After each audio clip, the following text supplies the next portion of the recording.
لە یەکەم ڕۆژی بانگەشەی هەڵبژاردننی خولی شەشەمی پەرلەمانی کوردستاندا مەسعود بارزانی سەرۆکی پارتی دیموکراتی کوردستان کە ماوەی زیاتر لە 30 ساڵە کۆنتڕۆڵی هەموو جومگە گرنگ و هەستیارەکانی حکومڕانی هەرێمی کردووە ڕایگەیاند.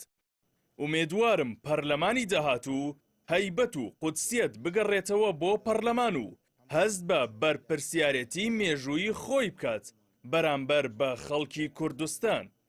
ئەو پەرلەمانەی داهاتوو چۆن دەبێت؟ ئومێدەوارم پەرلەمانی داهاتوو پەرلەمانێک بی هەیبەت و قودسیەتی پەرلەمان بگەڕێتەوە بۆ پەرلەمان و هەست بە مەسئولیەتی مێژووی خۆی بکات بەرامبەر بە خەڵکی کوردستان. بۆ کەسانێک کە ئاگاداری مێژووی دوور و نزیکی حکومڕانی بارزانی و پارتەکەی نین و ئاگاداری هەموو ئەو ئەتک و بێڕێزیانە نین کە حزبەکەی بارزانی بە پەرلەمان و شکۆی دەسەڵاتی یاسادانان و مەرجعی یاسایی هەرێمی کوردستانی کردووە، ڕەنگە لێدوانەکەی سەرۆکی پارتی سەرنجیان ڕابکێشێت. ئەواڵینە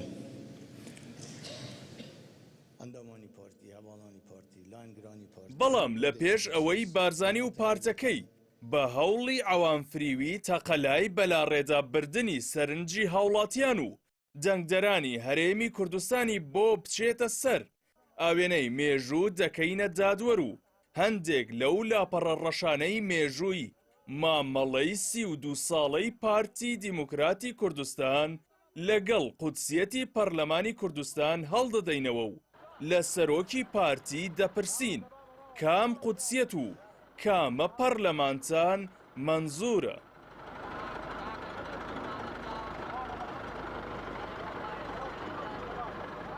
پەرلەمانی کوردستان وەک باڵاترین مەرجعی یاسادانانی هەرێمی کوردستان کە بەرهەمی خوێنی هەزاران شەهید و قوربانی گەلی باشووری کوردستانە، بۆ یەکەم جار و بە پێشڕەوی پارتی لە سیوێکی ئابدا کرایە گەراجی وەستانی دەبابەکانی بەعس و قودسیەتی لەکەدار کرا.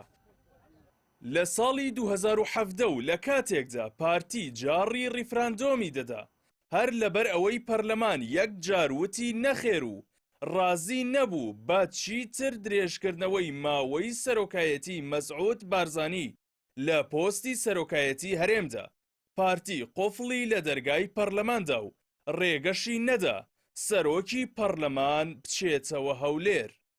خەڵکی کوردستان مافی خۆیانە لە سەرۆکی پارتی دیموکراتی کوردستان بپرسن ئەرێ هەر بەڕاست مەبەستان لە هەیبەت و قودسیەتی پەرلەمان چییە؟